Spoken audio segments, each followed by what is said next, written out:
अब इसमें देखिएगा, A circular disk of radius 3 centimetre is being heated, यानी कि एक सर्कुलर डिस्क है, सर्कुलर डिस्क का रेडियस 3 सेंटीमीटर दे रखा है। तो जो उसका रेडियस है वो 3 सेंटीमीटर है, तो मैं रेडियस को मान लेता हूँ, चलिए ये 3 सेंटीमीटर है हमारे पास, तो R is equal to 3 centimetre हो गया। एक सर्कुलर डिस्क है, सर्कुलर डिस्क का रेडियस जो है ये R, ये दे रखा है 3 सेंटीमीटर। ठीक है, उसके बाद देखिएगा, due to expansion its radius increases at the rate of 0.05 centimetre per second. Due to expansion मतलब जब उसको गर्म करेंगे, किसी भी सर्कुलर डिस्क को, कोई मेटालिक डिस्क है अगर उसको हम गर्म करेंगे तो ऑब्वियस सी बात है वो एक्सपैंड होगी, उसका रेडियस बढ़ेगा ही बढ़ेगा। तो हम ये कहेंगे कि it's radius increases at the rate of, ये दे रखा है 0.05 सेंटीमीटर पर सेकेंड, तो D R by D T, dr by dt is equal to 0.05 centimetre per second. वैसे ये एरर्स एंड अप्रोक्सीमेशन का क्वेश्चन है, अगर आप कहें तो जरूरी नहीं है इसको करना, इसको हम छोड़ सकते हैं। एरर्स एंड अप्रोक्सीमेशन सिलेबस से हट गया है इस साल, लेकिन फिर भी देख लेते हैं, अगर आप करना चाह रहे हैं मैं इसको करवा देता हूँ, इसमें आसान है, कुछ है नहीं। प्रोसेस बता देता हूँ, प्रोसेस क्या होता है इसको करने का। Find the rate at which its area is increasing when radius is 3.2 centimetre. जब रेडियस 3.2 सेंटीमीटर है तो उस टाइम एरिया का रेट ऑफ चेंज क्या होगा, ये बताना है।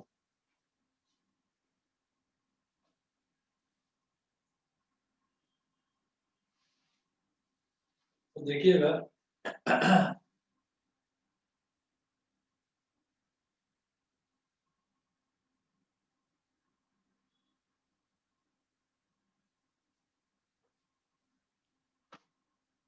A is equal to pi r square, ये होता है, हम जानते हैं। अब मैं ये कहूंगा डिफरेंशिएटिंग, डिफरेंशिएट, अच्छा एरर्स एंड अप्रोक्सीमेशन आता है किसी को या नहीं, ये बताइए। सर कच्चा तो नहीं आता है। एरर्स एंड अप्रोक्सीमेशन इस साल हटा दिया है सिलेबस में से, मैं सोचता हूँ इसको रहने दो आप। सर स्किप करा दिया स्कूल हाँ में से। इसको रहने दो, इसको रहने दो, इसकी कोई जरूरत नहीं है। जब ये सिलेबस में है ही नहीं, मैं इसको नहीं तो शुरू से बताऊंगा आपको, तो रहने दो इसको।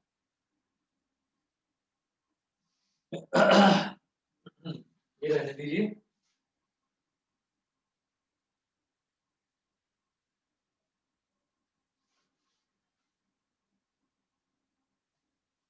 एग्जांपल नंबर 50 देखिए। 50 में given है, an open topped box is to be constructed by removing equal surfaces from each corner of a 3 meter by 8 meter rectangular sheet of aluminium and folding up the sides. Find the volume of the largest such box.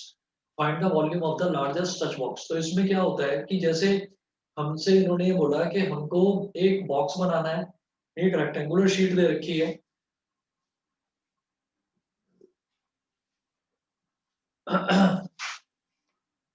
इसको मैं समझाने की कोशिश करता हूँ। वैसे ऐसा question आप लोग शायद 10th स्टैंडर्ड में भी कर चुके होंगे।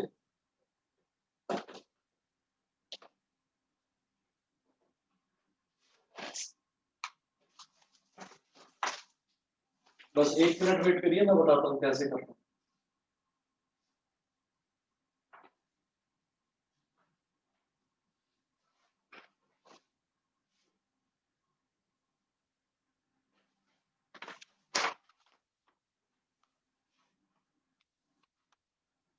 आप ये मान लीजिए फॉर एग्जांपल हमारे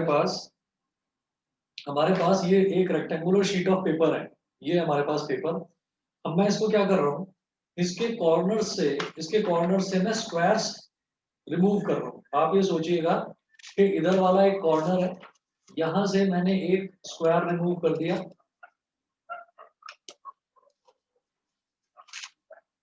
सोचो कि ये स्क्वायर टुकड़ा है जो मैंने रिमूव करा है। ऐसे ही मैंने यहां से वो परफेक्ट स्क्वायर को क्या देखेंगे, हमने एक स्क्वायर का टुकड़ा इधर से रिमूव कर दिया ये ऐसा दिखेगा अब आपको यहाँ से, देखिए जरा, मैंने एक स्क्वायर यहाँ से रिमूव कर दिया इस तरफ से, और एक स्क्वायर इस तरफ से रिमूव कर दिया। ऐसे ही मैं दो स्क्वायर्स और रिमूव करता हूँ, एक इधर से,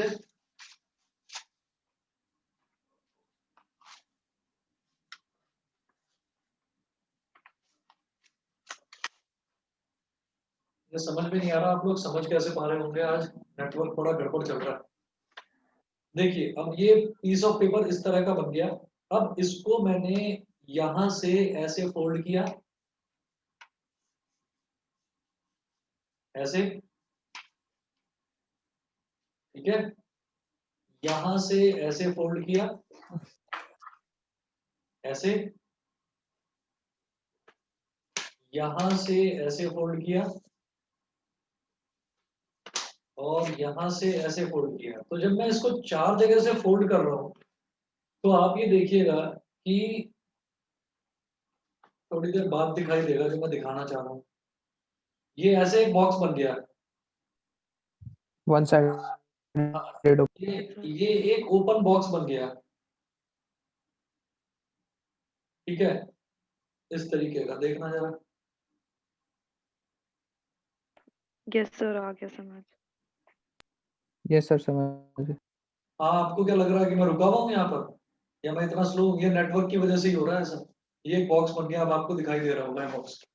हटा लिया मैंने इसको, अब आगे से अभी भी दिखाई दे रहा है ये बॉक्स। Okay sir. हाँ सर। हाँ, रुक गया अभी यहाँ पर। सर अभी भी है, बॉक्स ही दिख रहा है। हाँ, वो बॉक्स ही दिखता रहेगा, आज इसका ना मूड थोड़ा खराब हो रखा है नेट का। हट गया हट गया। चलिए जी। अब मैं पता नहीं कहाँ चला गया, मैं सामने ही खड़ा हूँ जबकि। An open topped box is to be constructed by removing equal squares from each corner of a 3 meter by 8 meter rectangular sheet of aluminium. तो 3 metre by 8 metre rectangular sheet of aluminium बनानी है। बेटा 1 minute wait करो, मैं एक बार दोबारा से connect करके देखता हूँ इसको। Okay sir. 1 मिनट वेट करिए, आज तो ज्यादा ही परेशान कर रहा है। Okay sir. हाँ जी, ठीक है। तो अब देखिएगा, ये हमारे पास ऐसे रेक्टेंगुलर बॉक्स बन गया। अब ये बोल रहे हैं कि ये रेक्टेंगुलर बॉक्स की डायमेंशंस क्या दे रखी थी, 3 metre by 8 metre, 3 metre by 8 metre. तो मैं 3 मीटर बाई 8 मीटर का पहले तो रेक्टेंगुलर शीट ऑफ पेपर बना लेता हूँ। ये है मेरे पास ऐसे,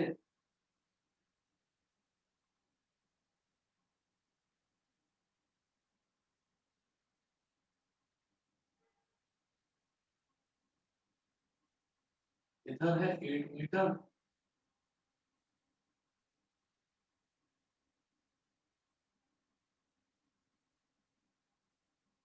और इधर है 3 मीटर।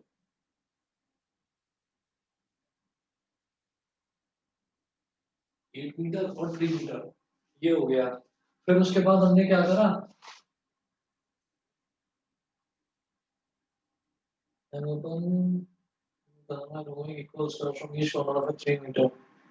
तो हमने ना इक्वल स्क्वायर्स निकाले हैं।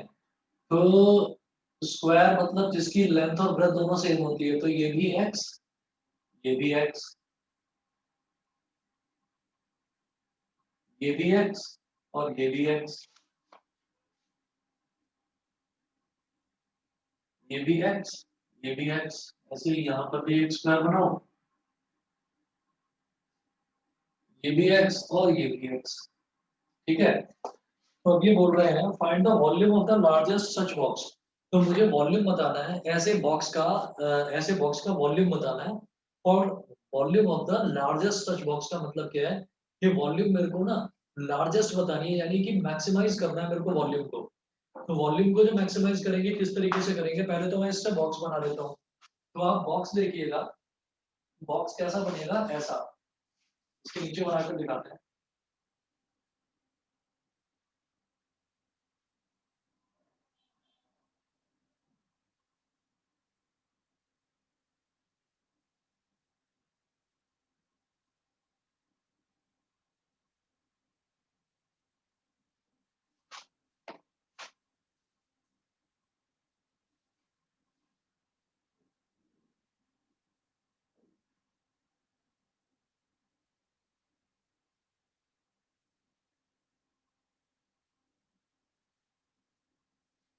तो ये बॉक्स बन गया इस तरह का। अब ये जो बॉक्स बना है इसमें आप ये देखिएगा कि इसकी डायमेंशंस क्या क्या होंगी। आप ये देखो कि जब बॉक्स बन गया ना, तो बेटा ये तो हो जाएगी बॉक्स की लेंथ, ये हो जाएगी बॉक्स की ब्रेथ, और जो ये फ्लैप उठाए हैं ये हो जाएगी इसकी हाइट। तो जो फ्लैप मैंने मोड़ मोड़ कर उठाए हैं इनकी विड्थ कितनी है, मतलब इनकी ऊंचाई कितनी है, एक्स। तो आप ये देखिएगा कि ये जो हाइट है ना, हाइट तो इसकी हो जाएगी एक्स, हाइट तो एक्स हो जाएगी। इधर वाली जो है जो लेंथ है वो कितनी थी टोटल 8, तो एक्स इधर से सब्ट्रैक्ट हुआ, एक्स इधर से सब्ट्रैक्ट हुआ, तो ये लेंथ कितनी बची 8 माइनस 8 एक्स। minus 2x. ये हो गया 8 माइनस 2x। फिर उसके बाद आप देखिएगा कि इसी तरीके से जो ब्रेथ है, यानी कि ये वाली जो चीज है जो ब्रेथ है ये कितनी टोटल 3 थी, एक्स इधर से सब्ट्रैक्ट कितना 3 minus 2x. Minus 2x। 3 minus 2. हाँ जी,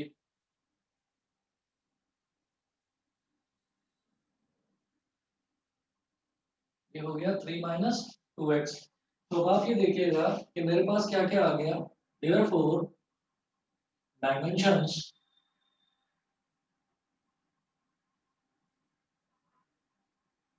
of the open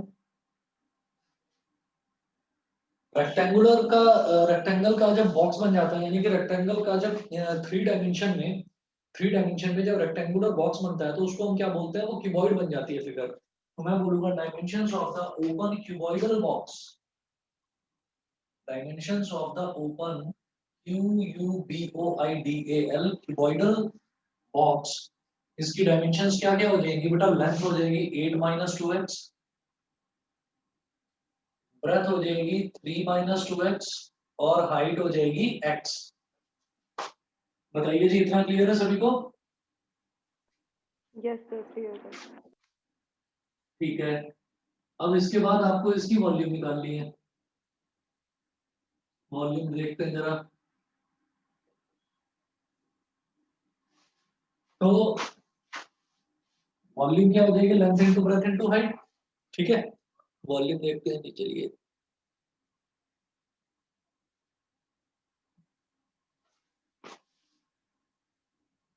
V is equal to LVH, तो V is equal to length कितना है 8 माइनस 2x,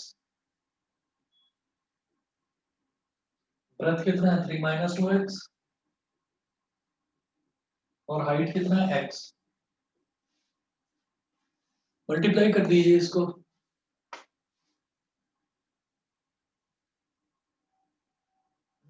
8 3 जा 24, 8 इंटू माइनस 2 कितना हो गया माइनस 16x, माइनस 2 इंटू 3 कितना हो गया minus 6x, minus 2x into minus 2x ये हो गया प्लस का 4x square multiplied by x। इसको मल्टीप्लाई करिए, v is equal to 24x, 24 into x 24x minus 16x minus 6x कितना हो गया माइनस का 22x, minus 22x into x कितना हो जाएगा माइनस 22x स्क्वायर, फिर 4x स्क्वायर इंटू x क्या हो गया प्लस का 4x क्यूब। तो v is equal to 4x cube minus 22x square plus 24x। ठीक है, तो अब इसका वेरिएबल यहाँ पर वेरिएबल है x, तो मैं क्या करूंगा, मैं इसको वॉल्यूम को x के रिस्पेक्ट में डिफरेंशिएट कर दूंगा। तो dv बाई dx क्या हो जाएगा 4 3 जा 12x स्क्वायर माइनस 22 2 जा 44x प्लस का 24। Let us put dv by dx is equal to 0। हमें फर्स्ट डेरिवेटिव 0 के बराबर रख देना होता है, इसको 0 के बराबर रख देंगे।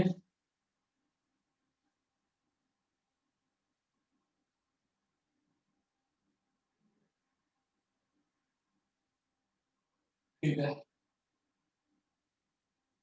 तो 12x square minus 44x plus 24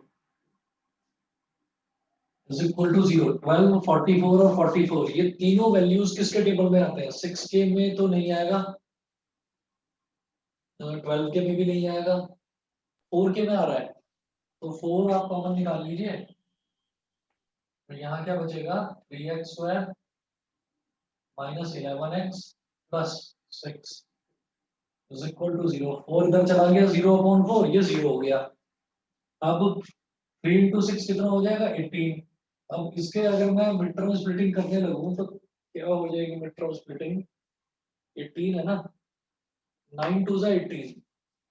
मैं इसको ऐसे करूंगा बेटा 3x square minus 9x minus 2x plus 6 is equal to 0। बताइए जी, यहाँ तक समझ में आ रहा है सभी को? Yes, sir. Yes, sir. Yes, sir. ठीक है। उसके बाद देखिएगा, अब मैंने क्या करा, इन दोनों में से 3x ले लिया कॉमन, तो यहाँ पर बचेगा x, यहाँ बचेगा 3 x माइनस 3, यहाँ से ले लिया -2 कॉमन, तो ब्रैकेट में क्या बचेगा x minus 3 is equal to 0। उसके बाद देखिएगा ये हो जाएगा मेरे पास 3x minus 2 multiplied by x minus 3 is equal to 0। ठीक है, तो यहाँ से ना दो वैल्यूज आ जाएंगी x की। एक तो मैं रख दूंगा 3x minus 2 is equal to 0, और दूसरा हम रख देंगे x minus 3 is equal to 0, x is equal to 2/3। एक तो ये वैल्यू आ गई, और दूसरी वैल्यू आ जाएगी x is equal to 3।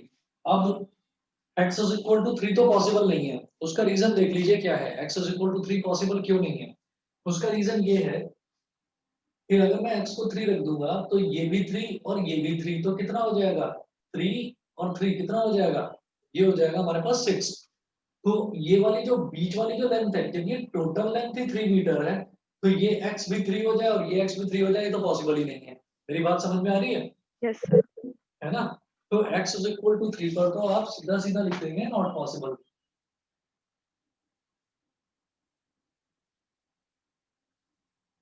x is equal to 2/3 हो सकता है, ये भी 2/3 और ये भी 2/3, 2/3 प्लस 2/3 होता है 4/3, 4/3 क्या हो जाएगा, 4/3 हो जाएगा 1 पॉइंट समथिंग, 1 पॉइंट समथिंग। तो इजीली 3 में से 1 पॉइंट समथिंग को सब्ट्रैक्ट करा जा सकता है, तो ये जो लेंथ है ये पॉजिटिव वैल्यू आएगी, है ना? तो हम ये कहेंगे therefore x is equal to 2/3। अब क्या करेंगे, x की वैल्यू 2/3 है, is the only critical point, is the only critical point. मैं क्रिटिकल पॉइंट पर ही मैक्सिमा या मिनिमा निकालता हूं। x is equal to 2/3 is the only critical point, ये हो गया। उसके बाद आप ये देखिएगा कि जो हमारा ये फर्स्ट डेरिवेटिव आया था ना, इस फर्स्ट डेरिवेटिव को dv by dx is equal to 0 रखने से पहले जो फर्स्ट डेरिवेटिव ओरिजिनली जो आया था, मैं उस फर्स्ट डेरिवेटिव को एक बार फिर से डिफरेंशिएट करके सेकंड ऑर्डर डेरिवेटिव निकालूंगा इसका। तो सेकंड ऑर्डर डेरिवेटिव जब हम निकालेंगे तो आप ये देखिएगा, इसको दोबारा डिफरेंशिएट करेंगे, differentiate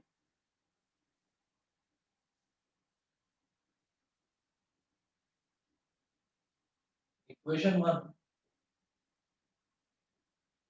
with respect to x, उसको फिर से x के रिस्पेक्ट में डिफरेंशिएट करिए, ये हो जाएगा d square v by d x square.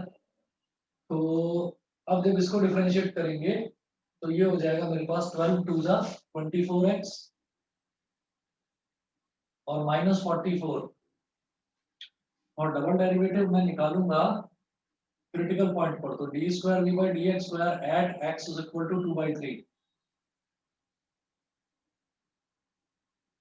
24 multiplied by 2/3 minus 44, तो 3 8 जा 24, 8 2 जा 16 माइनस 44, तो 44 माइनस 16 कितना हो जाएगा, 44 माइनस 16 28, माइनस का 28 less than 0, therefore x is equal to 2/3 is the point of local maxima। पहले ये बता दीजिए, यहाँ तक क्लियर है सभी बच्चों को? Yes, sir. Yes, sir. Yes, sir. ठीक है, ठीक है, आराध्या क्लियर है? Yes, sir. ठीक है, उसके बाद देखिएगा इस तरफ कर रहा हूँ, उन्होंने मेरे से पूछा find the volume of the largest such box, यानी कि लार्जेस्ट वॉल्यूम जो आएगी वो भी बतानी है।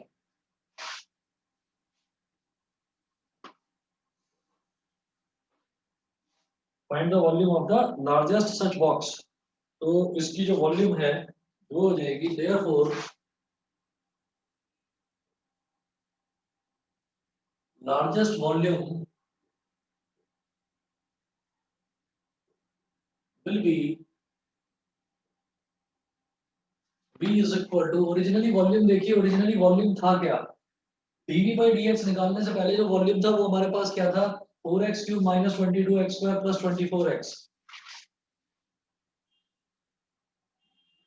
4x cube minus 22x square plus 24x, तो x की वैल्यू क्या आई, 2/3, 2/3 हमारा पॉइंट ऑफ लोकल मैक्सिमा है, यानी कि 2/3 पर अगर मैं वॉल्यूम निकालूंगा तो वो वॉल्यूम मेरी मैक्सिमम वैल्यू, मैक्सिमम वॉल्यूम आएगी। तो v इज इक्वल टू हो गया 4 इंटू एक्स क्या है 2/3, तो 2/3 का क्यूब माइनस 22 इंटू एक्स क्या है 2/3 का स्क्वायर प्लस 24 इंटू 2/3, 4 इंटू 2 का क्यूब क्या हो गया 8, 3 का क्यूब क्या हो गया 27, माइनस 22 इंटू 2 का स्क्वायर हो गया 4, 3 का स्क्वायर हो गया 9, प्लस 3 8 जा 24, 8 2 जा 16,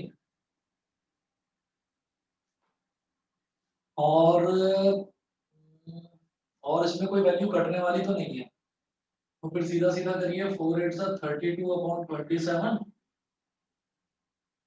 माइनस 88/9 प्लस 16/1, एलसीएम में ले लीजिए 27,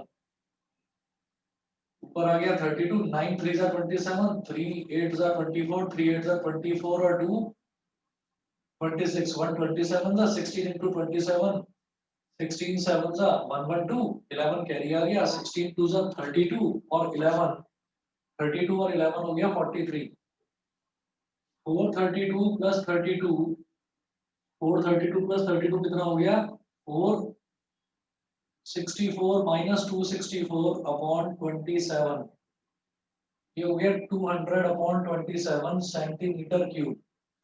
बताइए बेटा क्लियर है, Yes, sir. बताइए Yes, sir.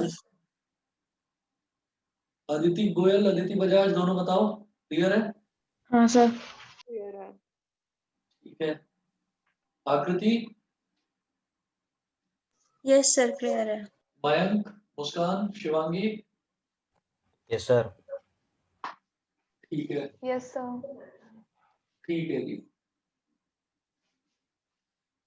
इनिशियली नेटवर्क थोड़ा गड़बड़ था, मुझे लग रहा है इस वजह से बच्चों ने आज ज्वाइन ही नहीं करा, आज काफी बच्चे छुट्टी पर हैं, शायद 6 7 बच्चे छुट्टी पर हैं।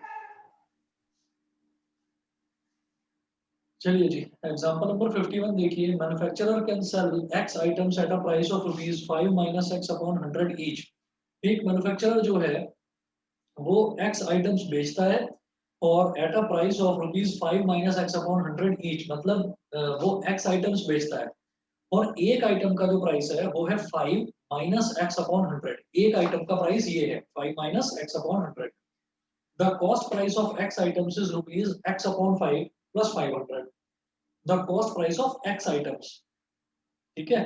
अच्छा, find the number of items he should sell to earn maximum profit, तो सबसे पहले मैं प्रॉफिट निकालूंगा, प्रॉफिट निकालने के बाद में फिर मैं उसको प्रॉफिट को मैक्सिमाइज करूंगा। तो आप ये देखिएगा कि प्रॉफिट डिपेंड किस पर करेगा कि मैंने नंबर ऑफ आइटम्स कितने बेचे, क्योंकि उसका कॉस्ट प्राइस सेलिंग प्राइस वो मेरे को दे रखा है। तो जरा देखिएगा, मैं यहां से करता हूँ इसको,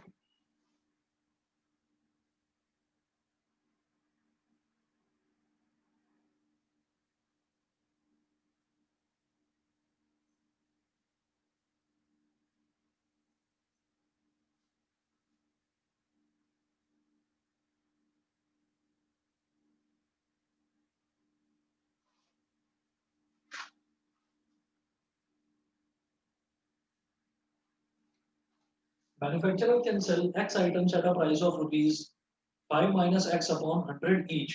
तो हम ये कहेंगे एग्जांपल नंबर 51 में जो दे रखा है, सबसे पहले फर्स्ट लाइन को 1 मिनट के लिए छोड़िए, जो सेकंड लाइन है वो देखिए। The cost price of X items is rupees X upon 5 plus 500. The cost price of X items. तो हम ये कहते हैं find the number of items he should sell to earn maximum profit. तो मैं यहाँ पर लिख लेता हूँ कि let X number of items, let X number of items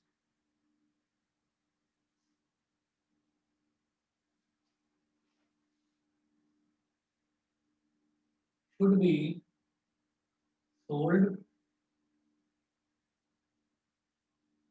to earn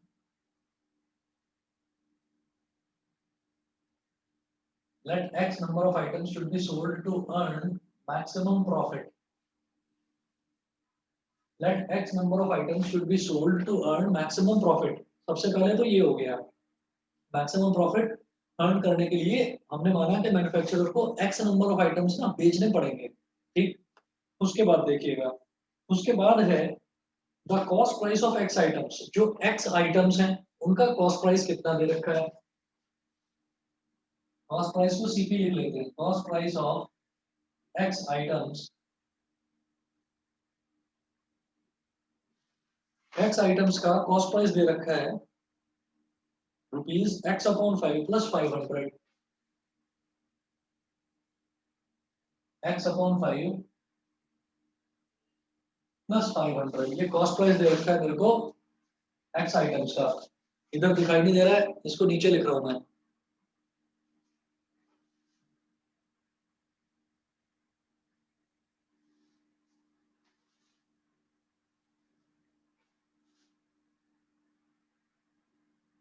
X upon 5 plus 500 है ना, ये दे रखा है। उसके बाद वो बोल रहे हैं manufacturer can sell X items at a price of rupees 5 minus X upon 100 each. तो सेलिंग प्राइस ईच का मतलब क्या है कि एक आइटम का selling price.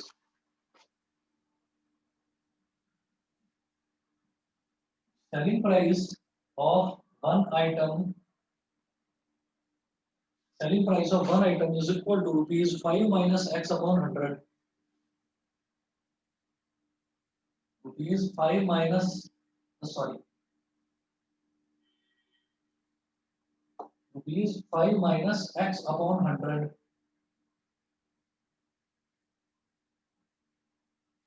Selling price of one item. तो हम ये कहेंगे कि selling price of X items कितना हो गया, जब कॉस्ट प्राइस X आइटम्स का दे रखा है तो सेलिंग प्राइस भी X आइटम्स का निकालो।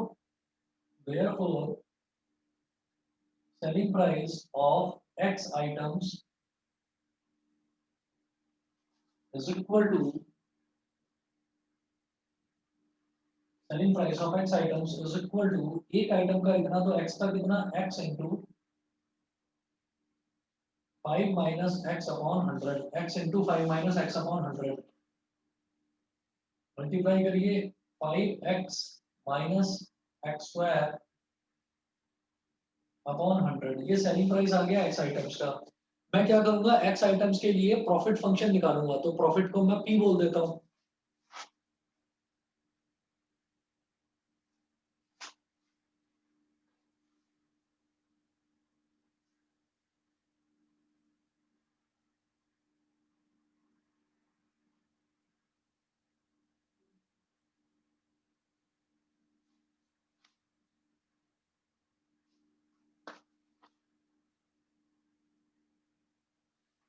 Therefore, profit P is equal to selling price minus cost price. तो profit P is equal to selling price आ गया X आइटम्स का 5X minus X square upon 100, 5X minus X square upon 100 minus cost price of X items X upon 5 plus 500, X upon 5 plus 500। ये कितना हो गया minus x square upon 100, पहले इसको लिख लो, फिर 5x minus x upon 5 plus का 5x minus x upon 5 और माइनस प्लस माइनस का 500, ठीक है। उसके बाद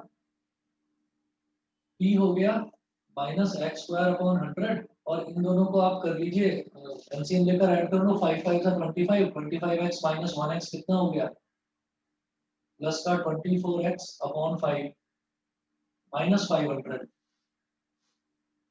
differentiate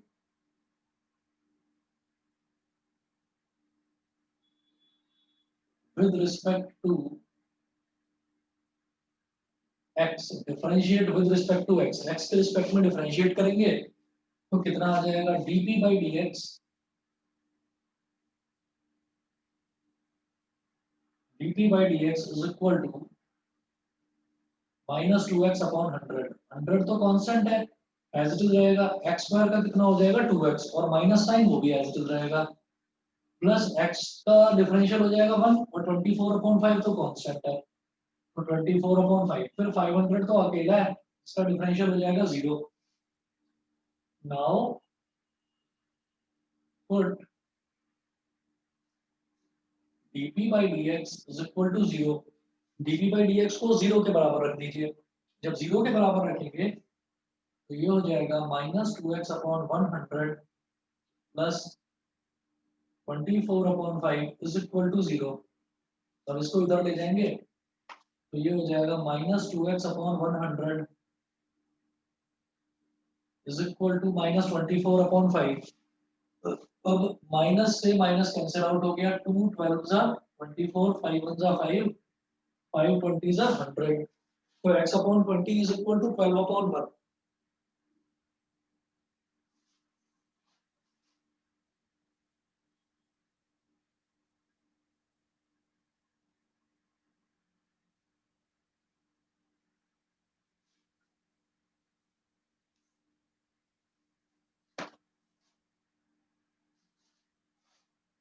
x upon 20 is equal to 12 upon 1, x into 1 कितना हो गया x और 20 into 12 कितना हो गया 240. 240, तो इसका मतलब x की वैल्यू आ गई 240। x है क्या कि नंबर ऑफ यूनिट्स, कि कितनी नंबर ऑफ यूनिट्स हम वो मैन्युफैक्चरर बेचे, ठीक है। x number of items should be sold to earn maximum profit, कि वो मैन्युफैक्चरर कितने नंबर ऑफ आइटम्स सेल करे ताकि मैक्सिमम प्रॉफिट उसको मिल पाए।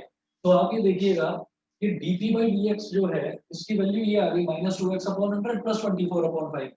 हम इसको फिर से डिफरेंशिएट करते हैं, इसको बोल दिया इक्वेशन नंबर 5, जीरो तो लिखने की जरूरत ही नहीं, इक्वेशन नंबर 1 बोल दिया इसको। अच्छा, differentiate equation 1 with respect to x, तो जैसे dp by dx है ये हो जाएगा d square p by dx square, तो अब माइनस 2 अपॉन 100 और 24 अपॉन 5 का तो 0 हो गया, तो इट इज लेस देन 0। तो हम ये कहेंगे therefore, ये लिखने के लिए दिखाना होता है, वैसे तो मैं समझ गया ना कि जो हमारा डबल डेरिवेटिव है वो वेरिएबल पर डिपेंड नहीं कर रहा है, लेकिन डबल डेरिवेटिव की वैल्यू लेस देन 0 आ रही है। लेस देन 0 का मतलब क्या है कि किसी भी पॉइंट पर चेक करिए, किसी भी पॉइंट पर चेक करिए वो हमारा मैक्सिमा ही आएगा। तो आप देखो मैं यहाँ पर लिखूंगा d square p by d x square, और ऐसे एक स्ट्रेट लाइन खींच के लिखूंगा कि d square p by d x square and x is equal to 240, ये माइनस 2 अपॉन 100 आ जाएगा which is less than 0। so x is equal to 240 is a point of local maxima, is a point of local maxima। और फिर इसमें आप देखिएगा find the number of items he should sell to earn maximum profit, तो कितने items उसको बेचने चाहिए मैक्सिमम प्रॉफिट के लिए, हमने यही तो माना था x, तो he should sell 240 items to earn maximum profit. बताइए जी, समझ गए इतना? हाँ Yes, सर। clear है. ठीक है ना? तो ये हो गया 240 आइटम्स वो बेचे ताकि उसको मैक्सिमम प्रॉफिट हो पाए।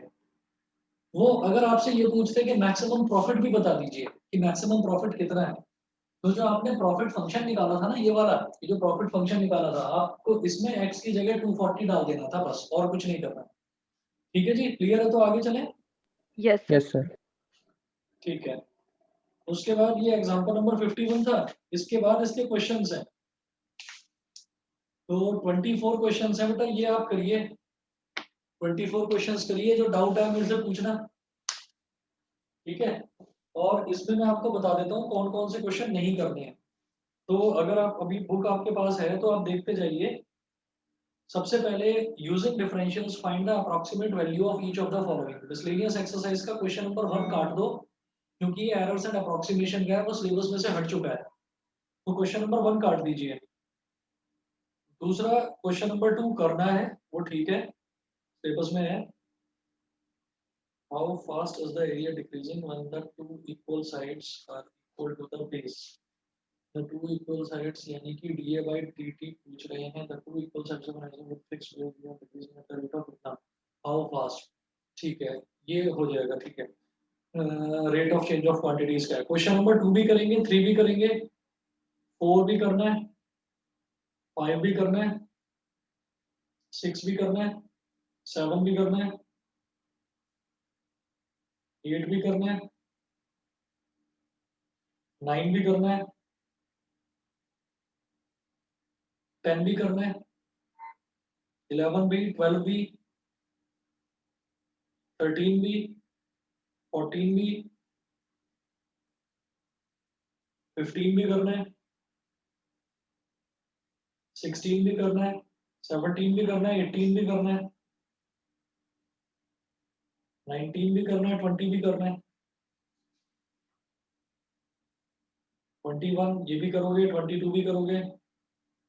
वही सारे क्वेश्चन करने हैं, सिर्फ क्वेश्चन नंबर 1 छोड़ देना है। ठीक है, ये एरर्स एंड अप्रोक्सीमेशन वाला है। और देखिए इसमें मिसलेनियस में रूल्स एंड लैग्रेंजेस का तो कोई क्वेश्चन था ही नहीं। तो एप्लीकेशन ऑफ डेरिवेटिव्स में 2 ही टॉपिक हटे थे, एक तो रूल्स एंड लैग्रेंजेस थ्योरम और एक एरर्स एंड अप्रोक्सीमेशन। कोई बहुत ज्यादा वेटेज के पहले भी नहीं आते थे, तो ये आपका हटा हुआ है। तो इसमें से सिर्फ क्वेश्चन नंबर 1 आपको नहीं करना है और बाकी आपको सारे क्वेश्चंस करने हैं। दूसरा, आज सैटरडे है, आपकी मैथ्स की एक क्लास का लॉस हुआ था। अभी परसों मेरे यहाँ पर जूम नहीं चल रहा था, तो मैंने प्लान करा था कि मैं संडे को लूंगा, लेकिन जो कल संडे है उसमें मैं क्लास नहीं ले पा रहा हूँ। उसको मैं आगे किसी दिन आपको कंपनसेट करूंगा। और अब जो आपकी नेक्स्ट क्लास है वो ट्यूसडे को यानी कि 1 दिसंबर को ही होगी। और 1 दिसंबर से मैं डेली जो भी हमारे पास जो मैं आपको मैसेज डालता हूँ ना आपकी ऑनलाइन क्लास का, उसके साथ साथ मैं बच्चों के नाम भी भेज दिया करूंगा। मैं 5 या 6 बच्चों को के नाम भेजूंगा, अगर वो चाहें तो वो ऑफलाइन आ सकते हैं। मैं 1 दिसंबर से ऑफलाइन क्लासेस भी स्टार्ट कर रहा हूँ ऑनलाइन क्लासेस के साथ में। लेकिन ये नहीं है कि सारे ही बच्चे एक साथ ऑनलाइन आएंगे, ऑफलाइन आएंगे। शायद मैं पहले बता चुका हूँ, आपसे डिस्कस कर चुका हूँ, पहले डिस्कशन हो चुका है ना आप लोगों से इस बारे में। Yes, हाँ sir. सर। Yes sir. तो यस सर। मैं नाम डाल दूंगा और ट्यूसडे को जिन बच्चों के नाम डालूंगा, अगर वो मान लीजिए आप टोटल कितने हैं, 13-14 बच्चे हैं, तो मैं 14 में से 5 या 6 बच्चों के नाम डालूंगा। अगर उनमें से कोई आना चाहे, सारे आना चाहे तो सारे आ सकते हैं। जिन बच्चों के नाम डालूंगा वो सारे बच्चे, बाकी नहीं। और जो नहीं आना चाहे वो कोई बात नहीं, वो ऑनलाइन पढ़ सकता है। तो जो आएंगे उनके लिए ऑफलाइन होगी, जो नहीं आएंगे उनके लिए ऑनलाइन होगी। ऑफलाइन और ऑनलाइन दोनों क्लासेस साथ साथ चलेंगी। ठीक है, तो ये मैं 1 दिसंबर से कर रहा हूँ स्टार्ट। और जो भी बच्चा आएगा वो मैं पूरा आपको मैसेज में पूरा ड्राफ्ट बनाकर भेज दूंगा, आप पूरा पढ़ लेना कि आपको विदाउट मास्क आना नहीं है। ठीक है, मास्क जरूर लगा कर आएंगे सभी बच्चे। ठीक, और कोई भी बच्चा किसी से ना इधर उधर से पेन वेन नहीं मांगेगा, अपना पेन सब खुद ही लेकर आएंगे। ठीक है ना, इस चीज का खास तौर पर ध्यान रखना कि जब आप आओगे तो कोई भी बच्चा किसी से पेन नहीं मांगेगा। क्योंकि पेन का क्या है कि एक बच्चा अगर पेन से काम कर रहा है ना, तो ज्यादातर बच्चों को आदत होती है कोई अपना सर खुजाता है उससे, कोई कान खुजाता है, कोई उसको मुंह के अंदर डालता है और फिर लिखता है। तो इस चीज का ध्यान रखना कि किसी से भी अपना पेन शेयर नहीं करना है। पेन अगर आप अपने पेन से काम कर रहे हैं तो उसी से करेंगे। ज्यादातर बच्चों को ये आदत होती है कि वो सोचते टाइम उनका ना चुपचाप ही पता नहीं चलता, पेन मुंह के अंदर चला जाता है। तो इस चीज का ध्यान रखिएगा। तो मैं आपको जो भी जिस तरीके से आपको आना है 5 या 6 बच्चों के मैं नाम डिस्प्ले कर दूंगा, वो आ जाए, ठीक, बाकी उनके लिए ऑनलाइन। Okay, sir. चलिए जी, ठीक है, okay sir, okay thank thank you you sir, sir, bye bye. Sir. Okay okay.